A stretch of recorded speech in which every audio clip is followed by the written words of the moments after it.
Hello there, and welcome to my Animals Guide for Rimworld for the new version 1.3. I'm Icon, and in this video I'm going to talk about everything related to animals and your interaction with the colonists. So the focus of this video will be mostly about how to tame animals, how to train animals, how to get this going, how to understand the readouts of the animals and all these things.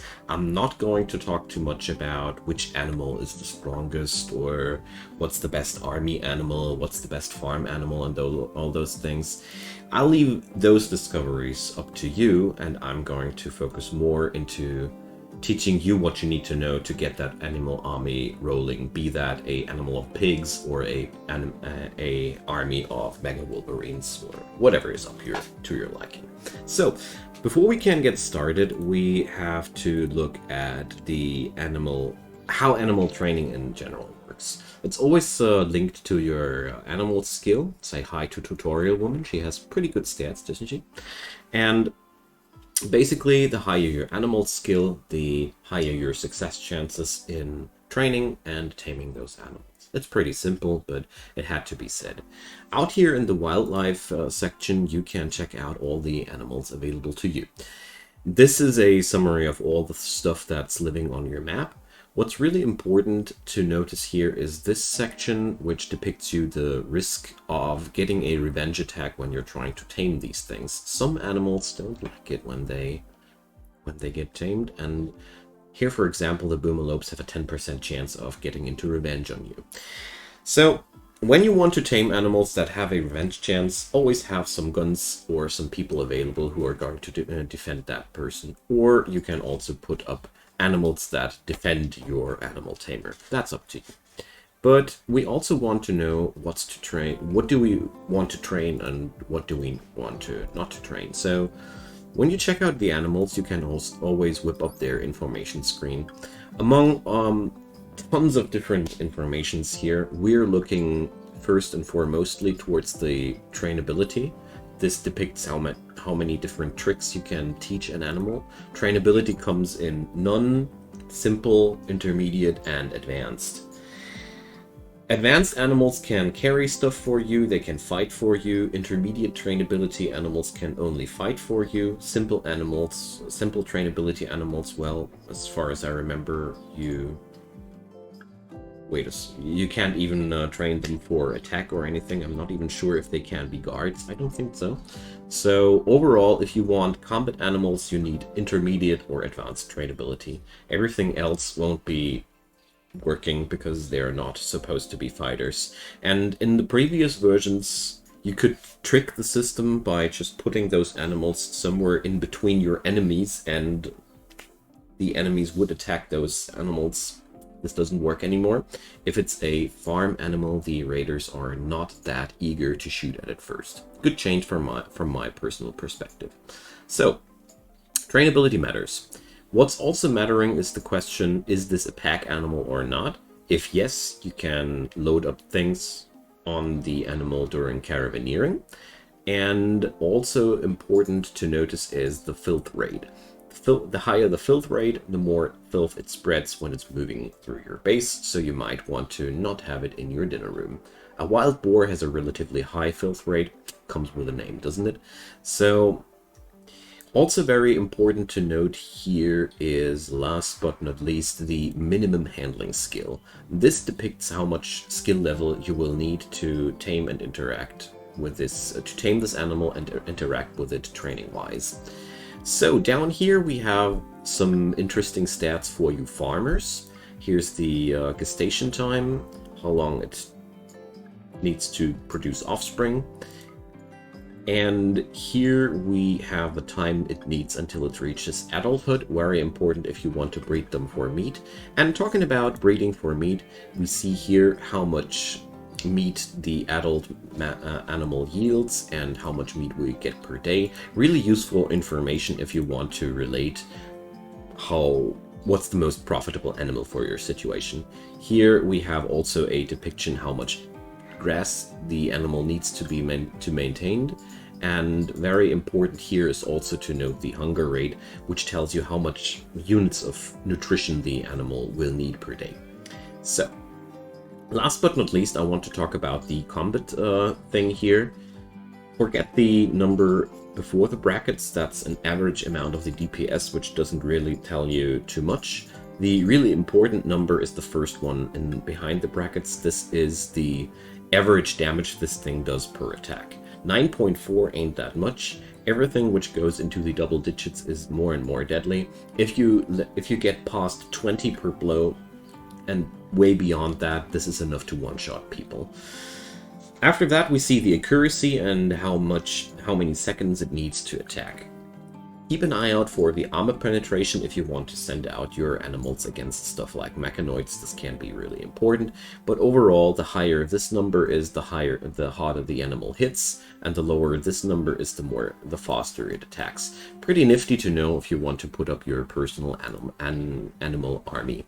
So you can check these stats out for all manner of different animals. Here we see the horse is not too dangerous. It also has no trainability. There's been a lot of changes. If you were a version 1.2 player, there's a lot of animals which behave a lot differently now.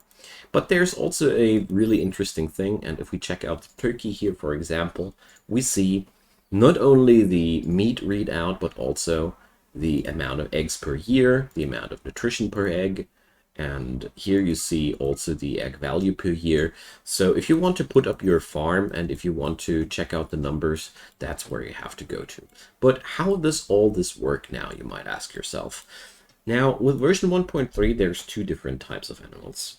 Animals that need to be held inside pens, because they are just animals which are usually kept in pens, or free roaming animals which don't need the pen. So I already have a little bit of something prepared here. So we have two donkeys. As you see here, they are not in a pen. And we have that timber wolf, which can be just assigned to an area as we want to. If you want to put up areas, you need to go into the zoning area, go into this menu here, manage areas, and here you can create new areas. I highly recommend you to put up a animals zone where you first invert the zone to allow the animal to be everywhere, and then you use the clear allowed area to cut out zones where you don't want your animals into. For example, I always cross out the storage zones if the animals are supposed to live from grass. They are not allowed in the quarters of my people because I don't want that filth in my areas. It's really important to have a zone for your animals, otherwise you will have utter chaos in your colony. So the pen animals, that's a new feature from version 1.3. So you first need to put up a fencing like I did here, and then you can put up a pen marker. Only with a pen marker, the inside area will be considered as a pen by the game. So once that's set down, you see here now we have a amount of nutrition. This is the daily nutrition that grows inside there. And we also have the nutrition consumption. So now let's get back to our good friends, the donkeys, and let's select donkey tutorial woman, and we're going to send her to rope the donkeys. Because now if pen animals are not getting penned in time, they will eventually just wander away. So there we go, bringing that donkey home. We can also, no, we can't carry more than one per person. So you see here. And let's repeat that with this beautiful animal here. And now if we check this out, we now see that there's a nutrition consumption of 0.26 inside there. You have very precise readouts, and as you see here, nutrition is stockpiled. It even takes into account when a simple meals drops inside, how much nutrition is inside there. So basically, if you store hay and kibble and such inside your areas here, you will get a precise readout. Let's show you what I'm talking about. Since we are cheating for the sake of the tutorial, this ain't a problem at all. So you see here now these kibble piles, they get accounted into how much nutrition there is. This is awesome because this way it's a very simple thing to understand how much food you have, how much food inside there grows, and you don't need to calculate in any way how these things work. So these are the pen animals. Let's stay here before we get over to the timber wolf and talk about the combat animals and how the training of them works, because I want to wrap up the new features so that all the people who know all the other jazz about the animals can tune out and have fun with the tutorial, with the game. And in the second half, we're going to explain a couple of basics more. So, the pens inside can be managed a little bit more thoroughly too, and that's something I wanted to talk about too. So there's the auto cut functionality, where you can tell your people to automatically cut plants in the pen. This here, we checkmark that. Oops, I think it doesn't only works when the pen is enclosed. I had that problem once too. So you can sign down these thingies here. Sometimes this button you see, sometimes it's a little bit janky, but right now I'm recording this in the beta version, so maybe the user is dumb, but maybe this button is a little bit laggy, I don't know. But long story short, this is an automatic management tool for the inside of your pen. You can mark what kind of plants are allowed in there and which kind of plants are forbidden in there. Really, really good stuff. Also, we can check out the food menu here, where we can see how many animals can be stored maximum in the pen if we would put them into. And now we can also say, I want to know how many wild boars fit in there. So this is I'd say a management tool, which allows you to check out how much pressure you can put into the pen, basically. I really like that a lot. And last but not least, here's the list of which animals are allowed inside there.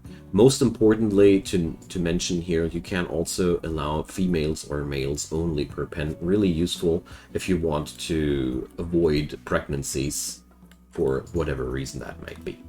So that's the stuff you can configure inside the pen, but that's not all. So in the animals menu, you can also manage the auto slaughtering of animals. When we slaughter animals, we get more yield than when we just kill the animal. The meat amount and the leather amount is increased, so therefore slaughtering animals is definitely worth it. So with this menu here, we can manage the offspring of our animals. We can determine how many animals are supposed to be maximum of a certain type. So for example, I want to check out, where's the chicken here?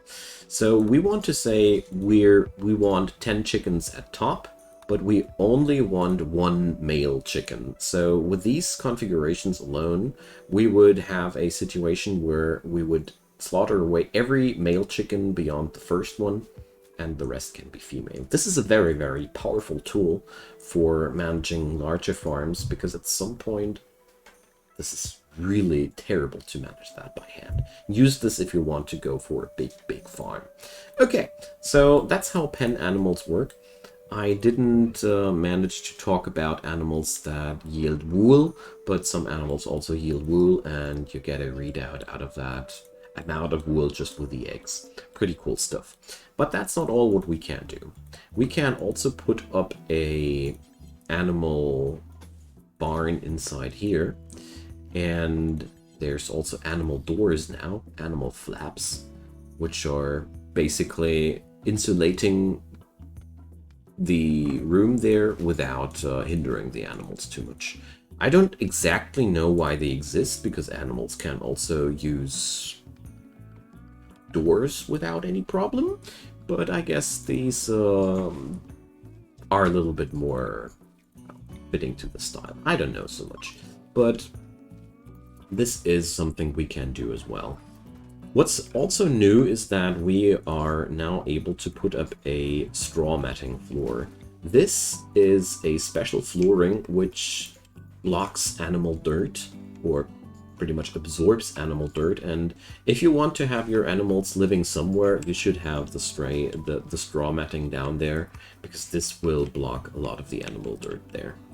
So last but not least, I want to talk about the egg box, which is really powerful, because with the egg box, once you place it down, your egg-laying animals will lay their eggs inside there, ready for your haulers to transport away. Just make sure that your carnivorous animals have no access to that area, because they might try to snatch that tasty egg away from you. So, last but not least, we're going to talk about animal training now. So, you see here, these check marks depict which kind of training we have. Tameness, once that reaches 0, the animal just walks away and doesn't want to be your animal anymore.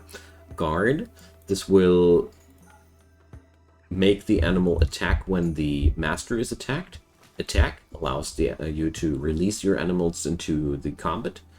Rescue, the animal will try to carry the wounded people away. And last but not least, haul, the animal will try to haul items for you. Keep in mind that the hauling and the rescue things are happening very randomly. You can't control the animal to do so. So I have now cheated the training up. Training works like this. The training person picks up some food the animal might like, and then he tries to train the animal. Taming works the same.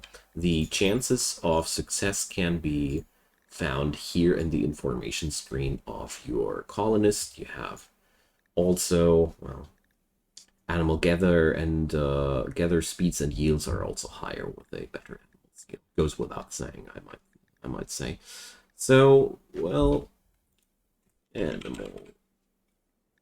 Here, train animal chance and tame animal chance here. These can be checked out here as well, in case you are curious about that. So once these animals are trained, you can assign a master to them. And once they have a master, you can now just draft that person.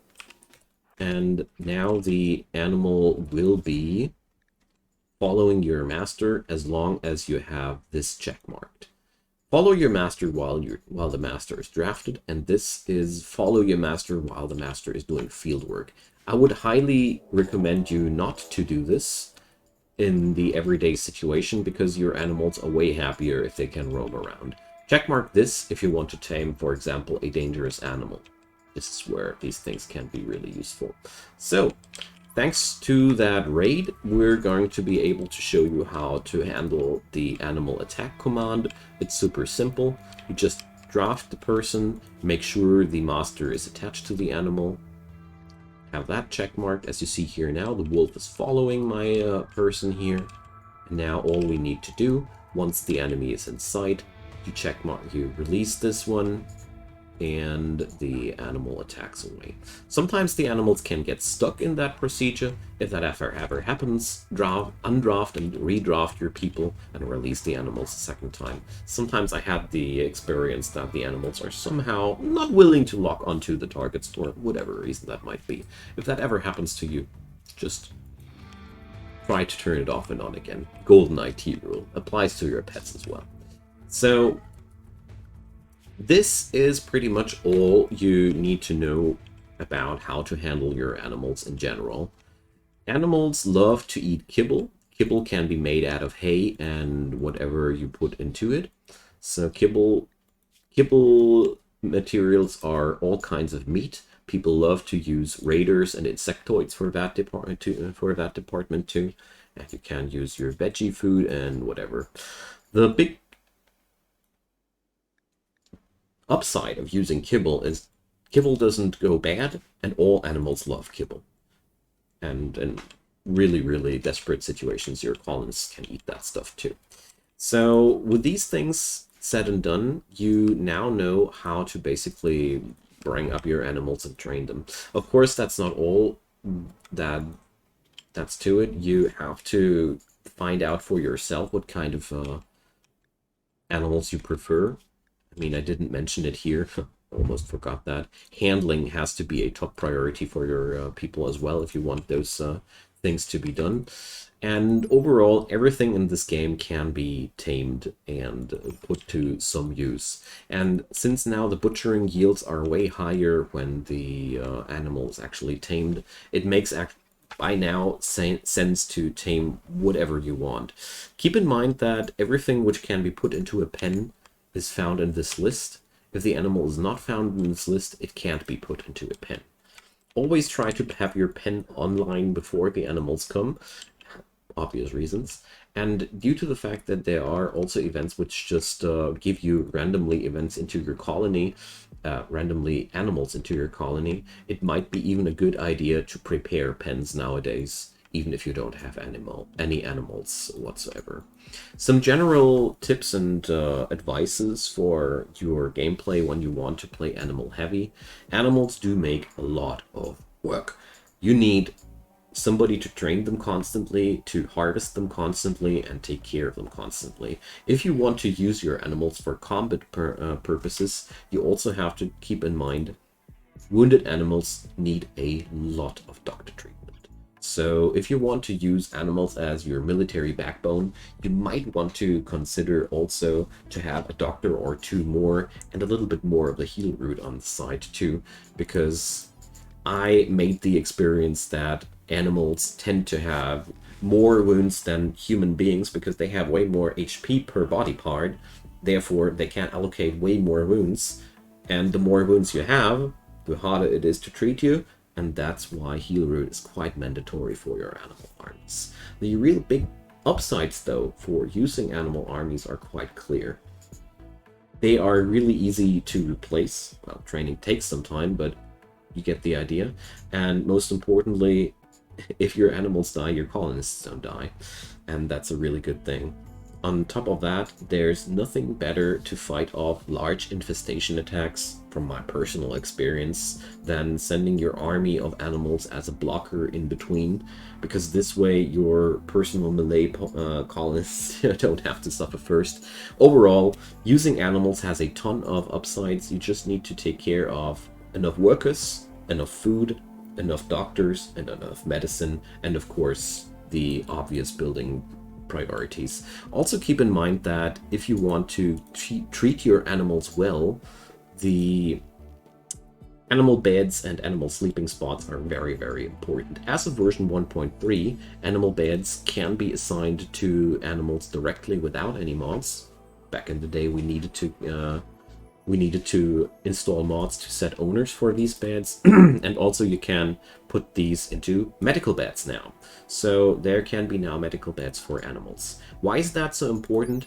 Because a bed increases the immunity gain speed factor, and a good bed can also increase the surgery success chance. Of course not if it's dark like that in here. Let's make it like this. So you see here, okay, multiplier for cleanliness, sure. So if you want to put up a real good animal surgery, you need that animal bed in a good hospital room. But long story short, without beds, your animals, if they grow ill, they will just wander around and only go down to sleep if they are totally exhausted. With beds, they will actually look for the next medical or a normal bed, lie down and wait for the next colonist to treat them. You don't want your animals to die from flu or plague, so this is the way to do it. Of course, there's a lot more to this topic. There's a lot more details and things, but I think I covered up the most important questions for you. And if there are any questions left, just drop them in the comment section below. And if you feel like I've forgotten something really, really important, just add that down there too, because this is not a competition. I'm happy if there's as much animal knowledge in this video and the comment section at the end of the day as possible. So if you like that video, leave a thumbs up. And of course, if you like my channel, just subscribe, turn on those notifications, and you won't miss anything of my daily content. On top of that, down there in the description box, you will find my Twitch channel where I do daily streams, and also some links for support via Patreon or Coffee or whatever seems to scratch your itch. I'd be really, really happy if you check those out, but if not, don't you worry. Watching these videos also helps me a ton and means a lot to me. Have a wonderful day and have fun. See you soon. Bye-bye.